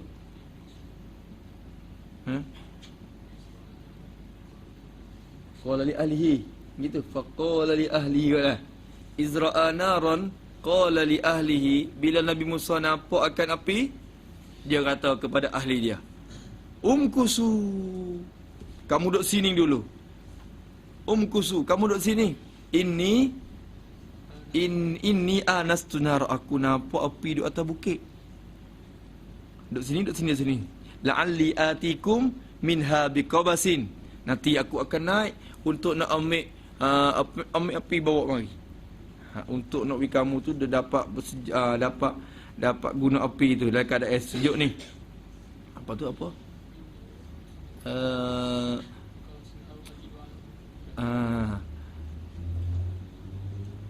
La'alli atikum minha biqabasin au ajidu ajidu ala nari huda. Ajidu ala nari huda. Tu. Dia kata kalau aku nanti sekejap aku nak pergi naik ke atas bukit. Mudah-mudahan aku ni dapat bawa sumber api, bawa api tu bawa turun kepada kamu, ataupun dapat petunjuk apa-apa saja dengan sebab api tu. Tak apalah, tunggu sini. Lepas tu bila siapa kata falamma ataha, kita kalau Musa naik. Gagal Musa ni. Kita naik jauh daripada lepas Isya sampai subuh. Dia tu grup. Lama ataha, tak kalau sampai dekat dengan api. Mana api ni? Tak nampak pula dah. Api duk nampak jauh tu dah ni kurang. Di mana apinya sebenarnya tak ada ni. Dia nampak asap gitu ya. Falamma ataha, apa tu? Nudia, diseru mari. Ya Musa.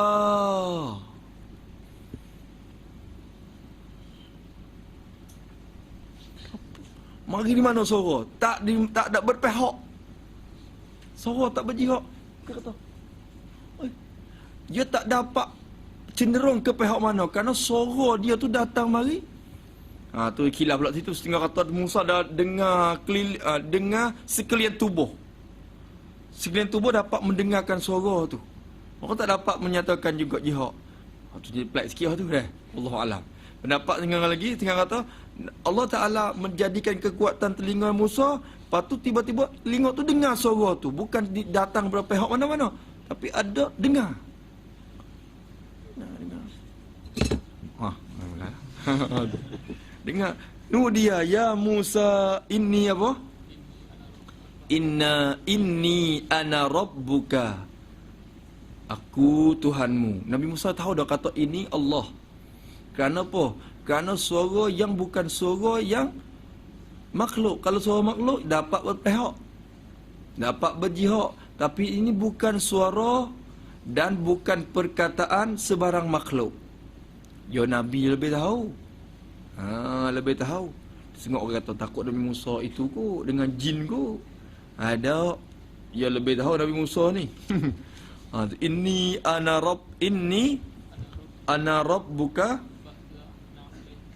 Siapa tu? Inni ana rabbuk. Aku ni Tuhanmu ni. Fakhla'na alaik. Cabut kasutmu, Musa. Cabut kasut engkau. Cabut kasut lah. Sebab apa Tuhan suruh cabut kasut? Kerana kasut Nabi Musa pada ketika tu dibuat daripada kulit yang belum lagi disamuk. Fakhla'na alaika innaka bilwadin muqaddas at-tuwa. Sekarang ini kamu sudah berada di lumbuh, di wadi yang bersih. Sini tempat bersih, kawasan ni bersih. Cabut kasut itu, kasutmu tu. Kerana kasutmu tu cemar. Tak samuk lagi kulit tu, bangkai. Musa pun cabut kasut. Tu. Apa innaka bil wadil muqaddasi tuwa. Lepas tu dia kata wa anakhtartuka. Aku pilih engkau sebagai kalim. Ni kalimullah, dipilih, dapat pilihan daripada aku pilih engkau hai Musa. Fastami' lima yuha. Dengar baik-baik apa yang diwahyu. Tu masa tu dengar tu. Fastami' lima yuha. Lepas tu inni anallah, aku ni Allah. Takkid lagi tadi inni ana rabbuk ni, inni anallah pula dah. Banyak tak tu kalama tu. Tu kalama. Bercakap-cakap, berteto-teto tu. Inni anallah, lepas tu apa lagi? La ilaha illa ana. Apa? Tak ingat ayat tu. Apa dia? Fa'budni wa aqimis salata li zikri. Banyak cakap lagi. Lepas tu akhirnya Tuhan tanya, banyak lagi sebut-sebut. Akhir tanya Tuhan kata, "Wa ma tilka bi yaminika ya Musa." Nabi Musa pegang tukar. Duduk mata bukit tu. "Wa ma tilka bi yaminika ya Musa." Dengar gitu, dengar mari. "Wa ma tilka bi yaminika ya Musa." Apa di tangan kananmu, hei Musa? Tuhan tak tahu lagi ke? Tak tahu lagi kita apa tangan kanan. Tahu dah, tapi tanya untuk nak mukhatabah ya. Tu. Apa di tangan kananmu, hei Musa? Qala, Musa kata mana? Hiya asaya, ya Allah. Itu tukat saya. Atawakka'u. Lepas tu, apa dia? Dah lihat ayat Quran. Tak mari. Apa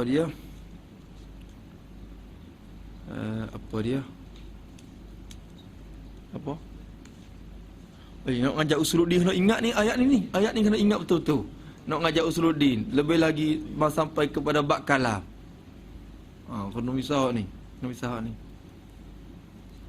Apa dia? Siap tak ingat. Kadang-kadang yang mari. Apa dia? Apa dia namanya? Qala hiya 'asaya atawakka'u 'alaiha wa ahushu biha 'ala ghanami. Dia kata, ya ni. Aku dah bertukar dengan hak ni, ya Allah, aku bertukar dengan hak ni.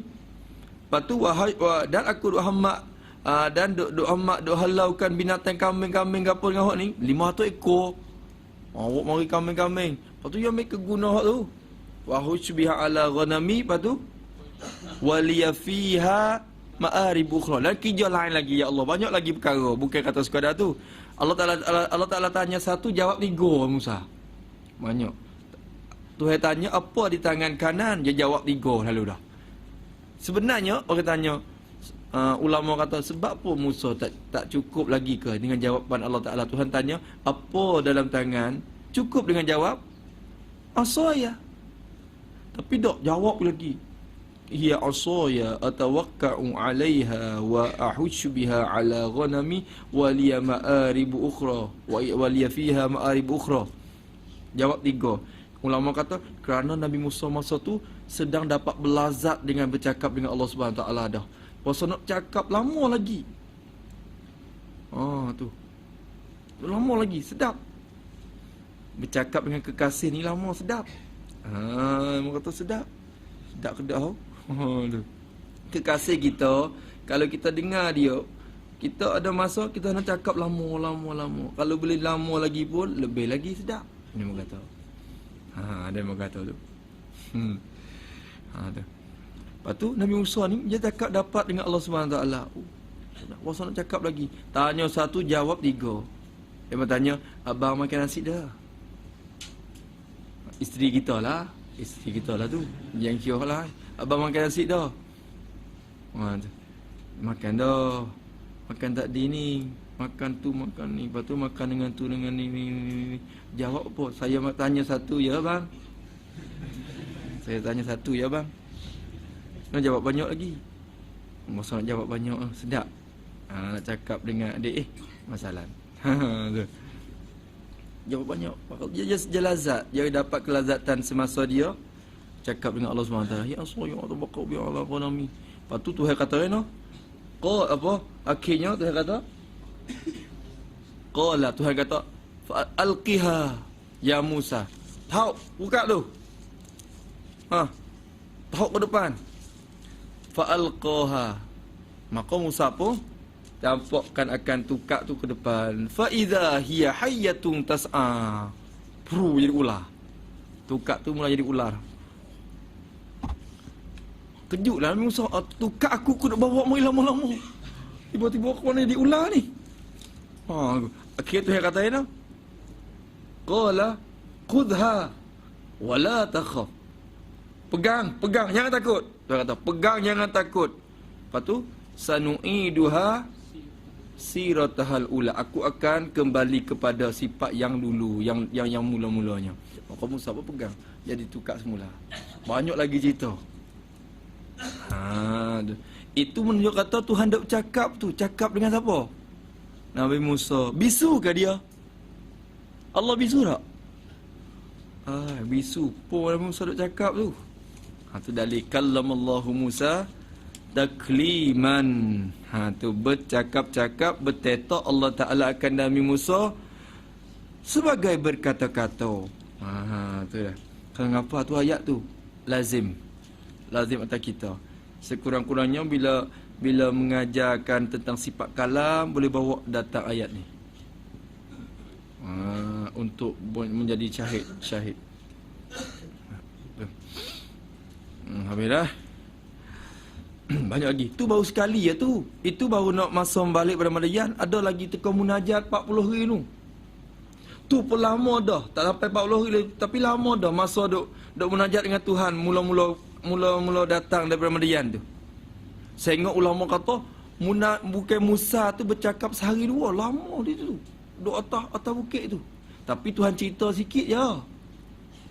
Ni bercakap dia sikit je, banyak lagi perkataan dia dengan Nabi Musa. Sehingga dia balik mari tu, isteri dia tu dekat dah beranak dah. Sudah beranak. Anak dah. Jadi kambing-kambing apa ada cara, api sudah dapat dah. Jadi khodam pun khidmat pun dia usaha dapat api. Musa balik mari tak sedar diri duk munajat atas bukit tu. Dengan sebab tak tahu dia panggil ralik sangat. Jadi lazatnya duduk ke situ bercakap. turun lagi. Lepas tu lepas pada tu sekali pula masa bawa Bani Israel lari daripada Fir'aun tu, masa Musa Samiri buat anak patung lembu tu. Nah, tu sekali pula arba'ina lailatan masa tu. Banyak lagi. Nah, sebab tu kalama tu bukan sekali dak. Tu berkata-kata, berteta-teta Allah akan Nabi Musa sebagai berkata. Apa makna? Artinya arti berteta-teta tu ni arti. Artinya arti berteta-teta Allah Ta'ala akan Nabi Musa ni arti dia. Maksud berteta-teta yakni memberi ketahui, memberi faham ini oleh Allah Ta'ala.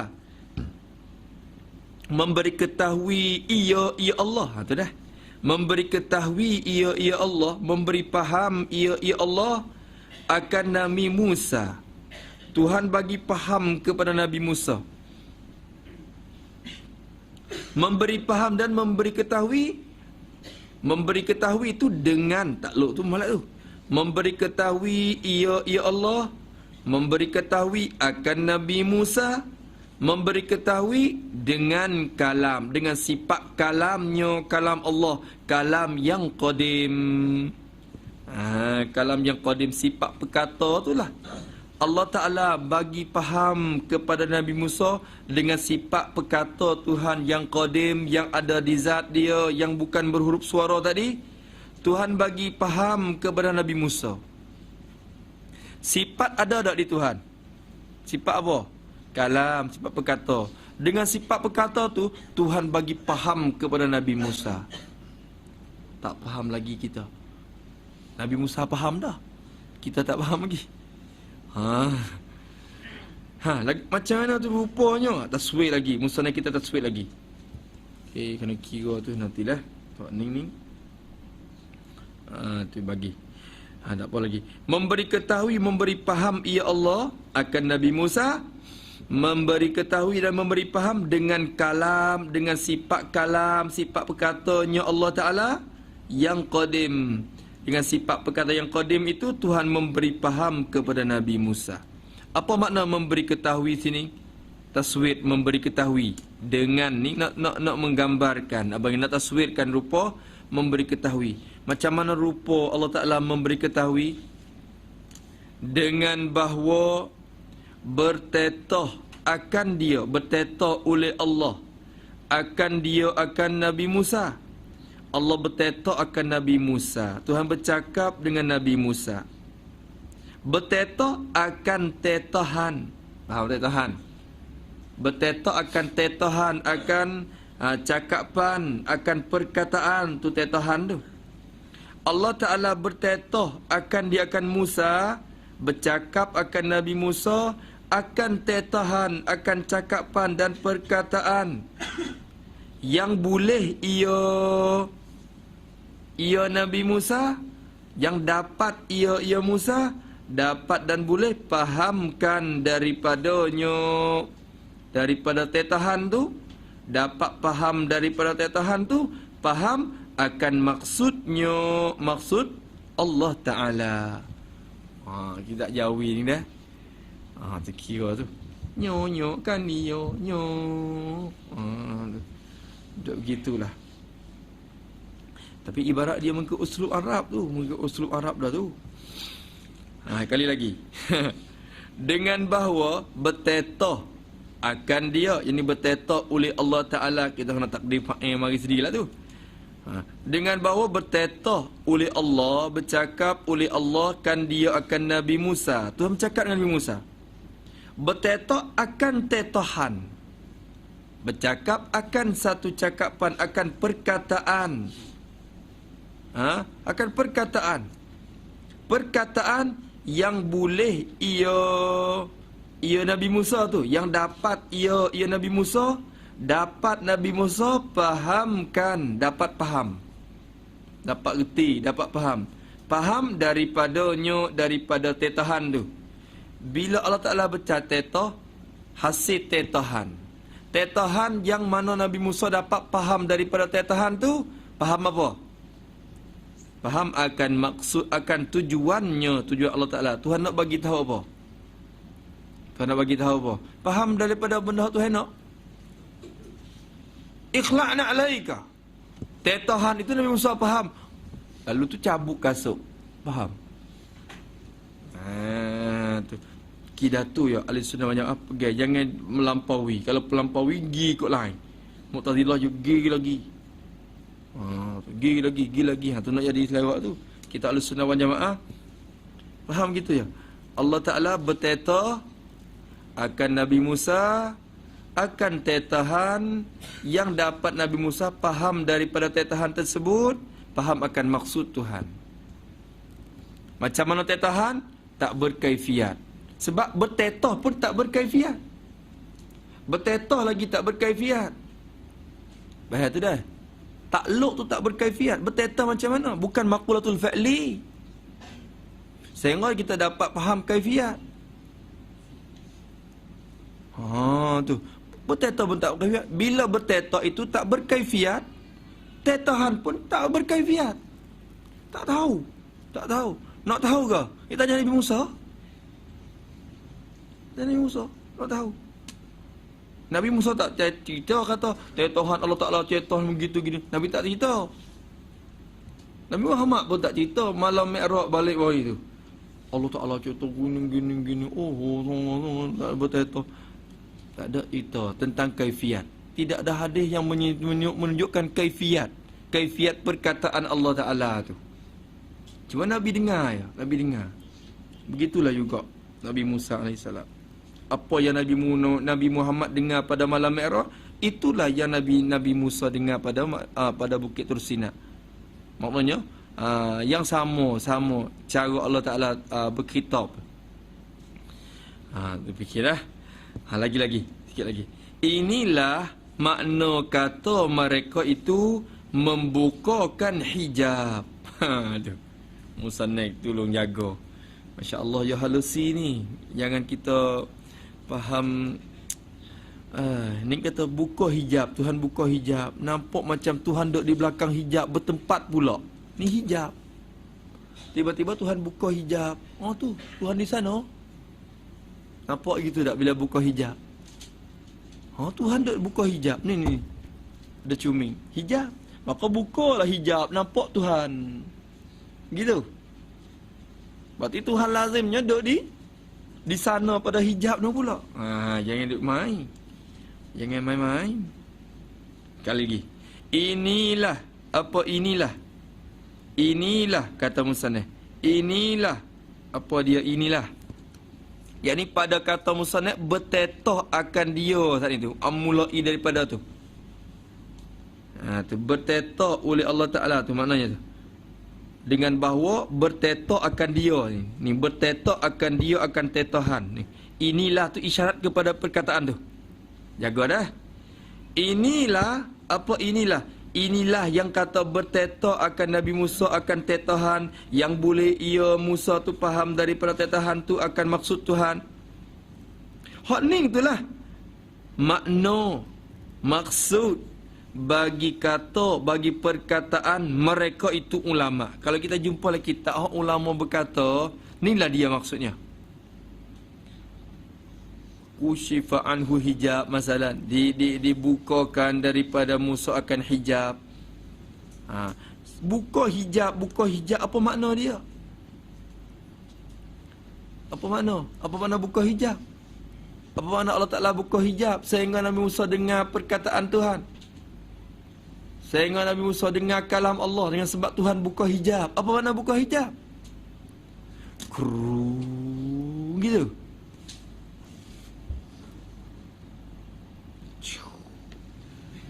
Itu buka hijab. Gitu. Mula tak dengar bila buka hijab. Buka hijab gitu. Lama ustaz duk mengajar gitu. Ustaz balik ke masjid. Allah Ta'ala bukakan hijab tuan-tuan. Ni hijab. Masa dengar. Bukan makna buka hijab dengan makna tu. Makna buka hijab. Apa makna buka hijab? Kerana buka hijab ni istilah ulama je. Istilah ulama usuluddin. Tidak dapat dalam hadis. Nabi tak ada ayat kata buka hijab. Tak ada ayat. Nabi Musa sendiri tak pernah cerita kata Allah Ta'ala buka hijab aku. Tak. Tidak, bukan perkataan Nabi Musa, bukan perkataan Rasulullah. Buka hijab ni istilah ulama. Istilah ulama usuluddin je. Allah Ta'ala buka hijab. Kena faham pula lah maksud apa.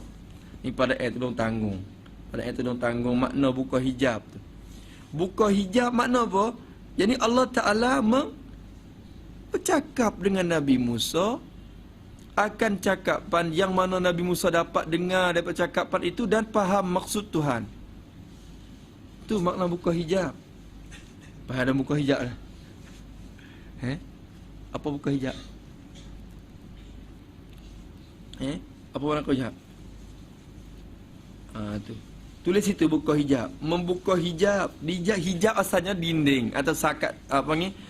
Sekatan ataupun dinding. Asalnya itu hijab. Tapi maksud membuka hijab yakni menzahirkan sifat, menzahirkan cakapan, menzahirkan cakapan supaya Nabi Musa dengar perkataan itu. Tu dia. Menzahirkan cakapan supaya Nabi Musa dengar perkataan itu. Tu menzahirkan cakapan. Tu dia.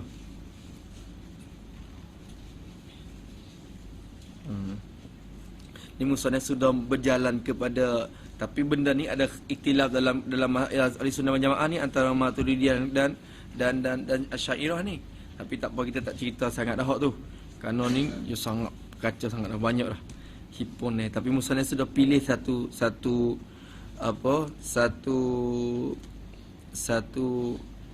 jalanan, satu pendapat. Tak apa tu. Dia kata inilah makna kata mereka itu membukakan hijab. Allah Ta'ala bukakan hijab dan memperdengarkan kalamnya yang qadim. Kena jaga belaka tu. Allah Ta'ala membukakan hijab dan memperdengar. Allah Ta'ala membagi dengarkan, memperdengarkan oleh Allah akan Nabi Musa. Memperdengar, gerti memperdengar? Boleh faham? Memperdengar. Apa memperdengar? Memperdengar tu apa? Tahan telinga untuk dengar. Kayak gitu, pendengar tu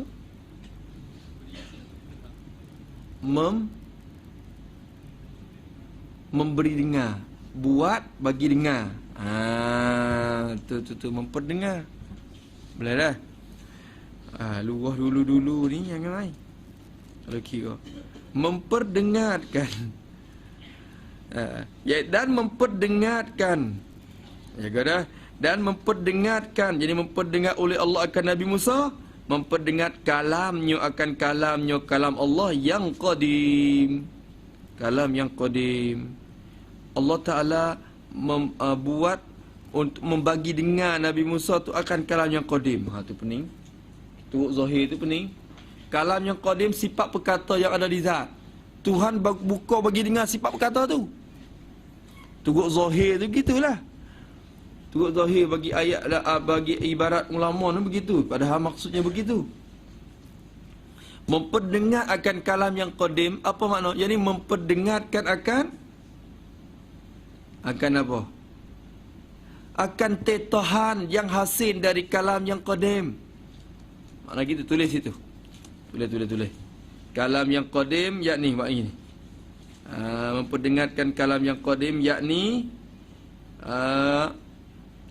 memperdengar, yakni memperdengarkan barang yang hasin,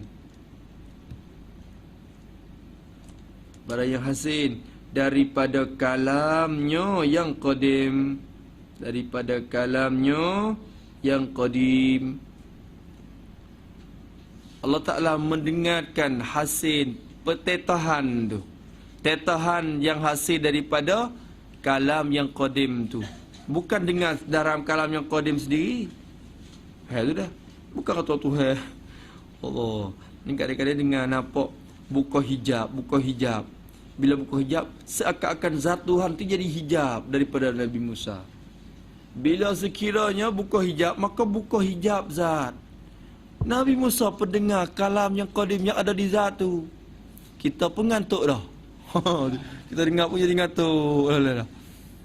Dengar kalam yang qadim. daripada satu. Oh gitu. Ni jaga-jaga molek Allah. Ni ya tak lagi. Ya akan keluar ajaran sesat mari dengan sebab tak mengaji kemak usuluddin ni. Mula nak jadi mengantik. Buka hijab. Apa hijab apa tu? Tu hakikat tu. Tu tarekat hakikat makrifat syariat. Tarekat hakikat makrifat syariat. Apa hakikat? Apa makrifat? Apa syariat? Tak tahu benda apa lagi. Duk pandai sebut dah. Jaga-jaga. Takut sangat. Ni nak masuk tarekat apa dah. Kalau tak kejap usuluddin, kita masuk mengantik, dia masuk, dia keluar apa semua, tak lama dia tipu, tarik di iblis ya. Tarik di iblis. Dia tak berdasar dengan hak tu. Dia tak tahu pada beza hak mana ni, hak ni bukan ni. Ni bukan. Ni bukan dia, ni bukan dia. Dia tak tahu, kerana dia tak dapat tapih dengan usuluddin tu. Nak mengantik dah. La ilaha illallah. Aku nampak Tuhan dah. La ilaha illallah. Dengarlah. Itulah Tuhan. La ilaha illallah. Lepas tu dengar suara mari. Ya apa? Ya Zaidu. Inni anallah. Inni ana rabbuk. Dengar mari. Nampak duk atas apa mulut gua.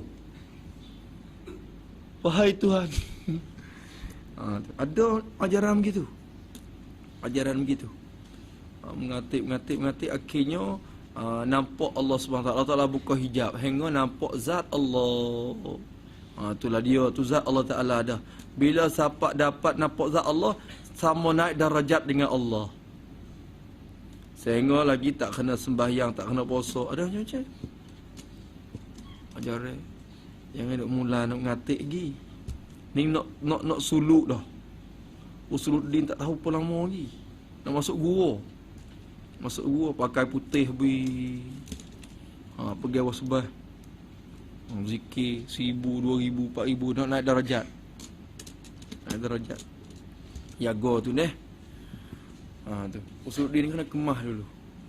Usuluddin ni. Tak tahu apa. Takut ni pesan guru pun begitulah. Sebab tu ulama letakkan ilmu tasawuf tu di belakang kitab. Dia tak akan letak mula-mula. Dia letak kitab apa dulu? Kitab apa dulu? Bukan usuluddin dulu. Lepas tu fiqh. Lepas tu tak tasawuf. Dia tak akan tak tasawuf dulu. Kalau tak tasawuf dulu tak ada nak sembahyang sah lagi. Masuk bukit dah. Masuk bukit dulu. Masuk gua. Nak zahid. Tu mulai. Kalau kita cek tengoklah jalanan aulia Allah semua akan bertapak dengan usuluddin yang kuat semua. Dia akan bertapak dengan usuluddin yang kuat. Sehingga mereka tak dihinyuk oleh iblis dalam jalanan mereka itu. Tu kira tengoklah jangan itu lagi. Ngaji cukup tertib gitu. Sekarang ni tuntut fardu'in dulu, selesai yang jadi Allah Ta'ala tuntut atas diri kita fardu'in. Usuluddin yang fardu'in atas kita kena selesai. Fiqh pada fiqh yang fardu'in atas kita kena selesai. Tasawuf yang pada fardu'in atas diri kita selesai. Bila selesai perkara tu mulai tuju ke medan ilmu yang luas pula. Nahwu sarah, wak tapak dulu dengan nahwu saraf. Bila nahwu sarah kejap mulai tuju ke ilmu-ilmu yang lain pula dari segi bahasa Arab. Kalau kita tak kemah nahwu saraf, pening juga ngaji gitu ya. Suka dengar itu tak faham ibarat ulama. Nahwu saraf. Bila nahwu saraf dah mulai pula. Bila dapat nahwu saraf, mulai nak ngaji mantik, bayan, ma'ani, badat. Buat tapak pula di situ. Kati ma'ani, bayan, badat, kati mantik, mulai itu pun kepada apa lagi? Kepada nak kata nak ngaji usuluddin lah. Usuluddin kita Arab pula lah. Sikit al-qadat, ngaji fiqh, usulul fiqh. Tak apa dah lah. Apa dah? Usulul fiqh. Habis selesai kitab fiqh apa semua, mula nak tupu ke hadis-hadis. Tak apalah. Ni tak tahu apa lagi. Usuluddin pun tak reti. Syariat pun tak tahu ke mana. Nak hadis semata dah. Hadis. Kalau dah hadis semata-mata, akhirnya dia akan keliru juga dengan hadis yang dia bawa. Kerana dia tak ada bertapak dengan syariat. Kalau dia sudah faham syariat dan segala usuluddin, hadis akan keluar, akan terbuka ilmu tu. Kerana benda tu hasil daripada hadis Quran semua. Jaga molek kita ni. Turut cara-cara dia. Turut cara dia. Tu akhirnya dapat semua. Tu. Nahu sorah tu penting juga. Nahu sorah. Itu bapak ibu dia. Ibu dan bapak bagi segala ilmu. Tu. Dah. Setengah orang ilmu mantik sedap, tapi baca baris tak kena. Ada juga. Dia orang kiyah gitu gini ni, tapi baca baris tak kena. Dia tak wani nak baca baris depan orang. Dia tak kena, tapi dia susung boleh kau dia. Pelik juga. Sebab tu dia kena tapak ilmu nahwu sorah dulu. Dah. Insya-Allah. Insya-Allah. Tu. Kalau kita buat begitu, dengan masa yang singkat kita akan dapat menguasai. Kalau kita mengaji kok mengaji belaka, walaupun lama pun kita tak akan dapat menguasai ilmu tu. Kita mengaji kok dengar ngaji belaka. Okey. Aku ni sunan sitah tak habis lagi. Sunan Nasa'i nak kira-kira kutip sunan semua. Usuluddin ke mana gitu. Sifat kalam pun duk jadi. Lagi. Jaga-jaga. Tu. Dah. Semua ilmu kena umik semua ilmu, tapi kita guna tertib dia. Semua ilmu tu penting. Ada kepentingan dia masing-masing. Ada keutamaan masing-masing, tapi nak mencapaikan dia kena mengikut tangga-tangga tertib yang tersebut. Barulah kita dapat capai dengan mudah. Dah. Insya-Allah. Boleh dah tu. Nanti lagi musannaf. Sebelah lebih dah. Cukup dulu. Bukanlah maknanya, ni bukanlah lah. Bukanlah maknanya bahawa perkataan Allah Ta'ala itu satu, maka memperdengarkan dia akan Nabi Musa dan Nabi kita. Bukan begitu tu. Bukan maksud begitu tu. Nanti hurai lagi. Tu maksud kalam tu, yang benda yang hasil daripada kalam. Allah Ta'ala memperdengarkan akan kalam yang qadim, yakni mendengarkan tetahan yang hasil daripada kalam yang qadim. Maknanya gitu. Kita ada bersyair kan, kalamun qadimun la yuman. Ada tak sebut tu? Kalamun qadim tak jemu dengannya. Apa makna kalamun qadim yang tak jemu dengannya? Bukan kalam Allah Ta'ala yang kita dengar, yakni benda yang hasil daripada kalam yang qadim itu Al-Quran tu. Quran dah panggil benda yang hasil daripada kalam yang qadim. Hak tu lah tak dijemu-jemu dengannya. Dengar dah. Maksudnya gitu. Gitulah ni pun. Sekadar tu dulu, bukanlah maknanya bahawa wallahu alam. Wallahu alam. A'udzubillahi minasyaitonirrajim. Bismillahirrahmanirrahim. Alhamdulillahirabbil alamin wassalatu wassalamu ala asyrafil mursalin wa ala alihi washabihi ajma'in. Allahumma inna na'udzubika min 'ilmin la yanfa'u qalbin la yakhsha wa 'amalin la yurfa' wa du'ain la yustajab wa nas'aluka 'uluman nafi'ah wa rizqan tayyiban wa 'amalan mutaqabbala. Rabbana atina fid dunya hasanah wa fil akhirati hasanah wa qina 'adzaban nar. Wa sallallahu ala sayyidina Muhammad wa ala alihi washabbihi wasallam. Alhamdulillahirabbil alamin.